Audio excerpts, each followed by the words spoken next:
আসসালামু আলাইকুম শিক্ষার্থীরা, সবাইকে আজকের ক্লাসে স্বাগতম। তোমাদের সাথে আছি আমি রাবেয়া সুলতানা। আজকে আমরা পড়ব সপুষ্পক উদ্ভিদের বাহ্যিক বৈশিষ্ট্য নিয়ে। তাহলে চলো আর দেরি না করে শুরু করা যাক।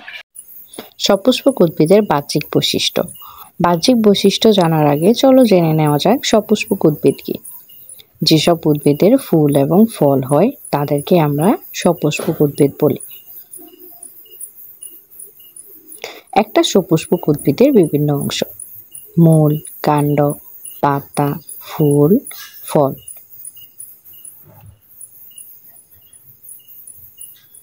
মূল কি?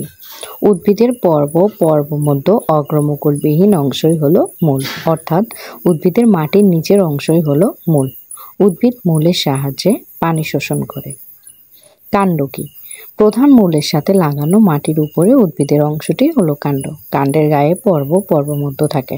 পাতা শাখা প্রশাখার ভার বহন করাই হচ্ছে কাণ্ডের প্রধান কাজ। পাতা শাখা প্রশাখার গায়ে সৃষ্ট চ্যাপ্টা সবুজ অংশটি হলো পাতা। পাতার প্রধান কাজ হলো খাদ্য তৈরি করা। ফুল পাতার কক্ষে সাদা রঙের বিশেষ ধরনের রূপান্তরিত বিটপ দেখা যায়, তাকে ফুল বলে। ফুল থেকে ফলের অর্থাৎ মরিচের সৃষ্টি হয়। ফল ফুল বুড়ো হয়ে ঝরে যায়। জরা ফুলের গোড়ায় ফুলের যে অংশটি থেকে যায় তা বড় হয়ে ফলের সৃষ্টি করে।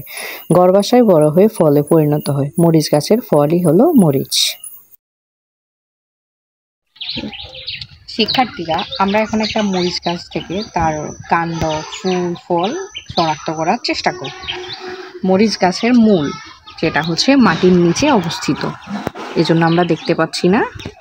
মরিচ গাছের কাণ্ড, এই যে মাটির উপরের শক্ত সবুজ অংশটাই হচ্ছে কাণ্ড। এরপর হচ্ছে এই যে এটা হচ্ছে গাছের পাতা, যেটা কিনা সবুজ রঙের হয়।